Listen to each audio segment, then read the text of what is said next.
So shout out to the Shake Squad. Before we get today's video started, I wanted to point out I did get my hoverboard. This was the only award that I really wanted this year. I wasn't big on the mascots like a lot of people are. I'm a little disappointed with the hoverboard. There's certain areas like this, like you can't fly over that. You would think that 2K would make it to where the hoverboard has that advantage. We can cut the park in half, travel a lot faster, but there are locations where you can't go past it. It's not because of this event. Even when there's no event, you can't go over this, like right here. So it's been a minute since I shared with you guys my park record. So let's jump into that real quick, just so you guys know. We got an 89 win percentage in the rec center and in the park 90.4. We're gonna go and discuss the top 5 things that 2K has to get right for NBA 2K21. This is my top 5, and as it relates to the community's response on my community page, I had to move over to the park area. This is a real nice angle right here. This would be a good screenshot if I can get it before too many people show up. But this is definitely my top 5, but it also pertains to the responses I got on my community page when I posed that question. What could 2K do? What's the most important thing 2K has to get done for NBA 2K21 to be successful? So the top 5 things that 2K must get right for NBA 2K21. We can't start this conversation without beginning with gameplay. For 2K20, there's been so many mixed reviews when it comes to gameplay. I don't even know where to begin. Everyone has their certain area that they want to complain about. People blame 2K for every bad shot, bad dribble, bad defensive play, bad decisions. And rightfully so in most situations, but in a lot of cases it's just bad players. I absolutely catch myself blaming 2K for a lot of the problems that I have, some of the bad animations that take place. And a lot of times it's just because we expect to do something and 2K does another. It's an animation that we don't expect to happen. A good example would be when they change your animation midway through a dunk animation. For example, you're going for a dunk and they change it into a layup. No one likes that. We definitely want better player physics and collision detection, ball tangibility, especially when people are making bad, doing bad dribbles. We want to reach at the right time and knock the ball loose. We should definitely be able to punish people for making bad decisions with the ball in their hands. You guys know I definitely want more physics in the paint. I feel like if I'm swinging on the rim after a dunk, my body should be like a wrecking ball. If your body just happens to be standing there, I shouldn't be going through your body or clipping through you. I should be knocking you out of the way. Teammates or opponents could get dunked on too. With more physics in the paint, that would lead to putback posterizers, alley-oop posterizers. Just more people and bodies falling to the ground in the paint would make more sense to me. Now during the 2K demo, I was one of the first to put out the two-way slash and Playmaker, calling them a quadruple archetype. And I know that has gone way out of control this year, especially since there's a lot of non-shooting builds that can shoot threes, and people are definitely sick of it. But to come to my two-way slash and Playmaker's defense, he does have a 73 3 ball at his highest overall. I think if I get my shot timing down, I should be able to make that shot if I'm wide open. I think anything lower than a 70, especially if it's contested, these shots should not be going in as much as they do. But last but not least, in that gameplay category, we got to do something about that fluctuating overall system. I know people are so sick of that.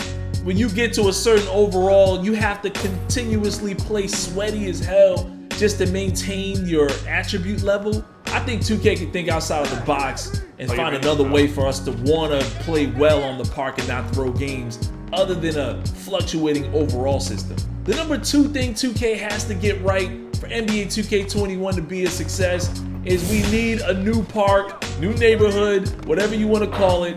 We need something new. I'm all for affiliations, but I'm pro multiple parks, multiple neighborhoods, or a city environment even more than an affiliation. You don't even have to assign me to a specific group and categorize me in a box. I'm not that guy. I just want multiple parks, multiple locations for us to play at. Definitely multiple locations for the rec center. We need that. And when I say multiple locations for the rec center, I really just mean multiple locations for 5v5 pickup games. Number 3 on that list, we need a deeper MYCAREER storyline. I said in the previous wish list video that we want to go from high school to college to the NBA. You can even throw in the G League. That'd be pretty dope too. But we need that MYCAREER to be more engaging. beyond the actual storyline that you start off with. But I get it. Some people don't have the time to go play against the cheese balls that are online, so they want to play MyCAREER more. They just want to feel more accomplished as they, continue their MyCAREER season. For me personally, I just think going through high school, college, the G League, the NBA, I think adding all those aspects to it would make it a lot more fun. Number 4 on the list, we have to reduce pricing. And I put this on all my previous wish lists over the years. I don't know how else to put it. I know it's so hard for 2K to make that decision, but I just think the community would appreciate it more. People would love 2K. You could literally win back your support from a large portion of the community if the VC and the pricing for certain things were just reduced. It's like well over 200,000 VC to make a new build, get him to 85, and buy all of his animations. I just feel like if 2K could drop that price a little more, people would make more archetypes and they would continuously play 2K for that much longer.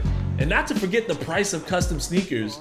In the past, you could sign with Nike or Jordan and you would literally get those sneakers for free. Some of you guys forgot about that. But now, like, a lot of us want to make 10 to 20 pairs of sneakers and do the math. You done spent well over 100 to 200,000 just on sneakers. And last but not least, community transparency. This is something that I realized more so than ever with NBA 2K20, especially during the launch in the first month. We had a lot of problems with the game, and I don't feel like 2K communicated enough with the community. We need community transparency for updates and glitches, lag and latency, server issues and error codes. We need 2K to let us know what the hell is going on.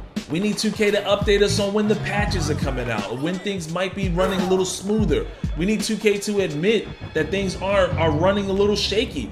I expect that to be the case with 2K21, especially around launch. It's not going to be smooth. Everybody should know this now. This is the way it is for every single 2K. We know that during launch, it's a shaky situation.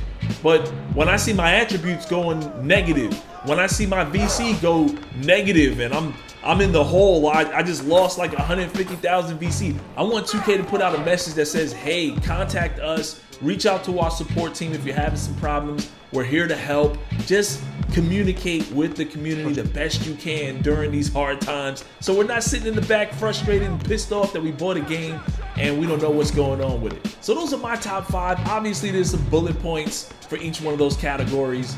We definitely want to see better gameplay, new parts, deeper MyCAREER storyline, better pricing, and community transparency. Those are the things that I think if 2K can get right for 2K21, we definitely were going to have a better year, perhaps better than we've ever had moving forward into a new console generation. So it's your boy Shake. Let me know how you feel in the comment section. What are your top 5 most important things that 2K has to fix for NBA 2K21?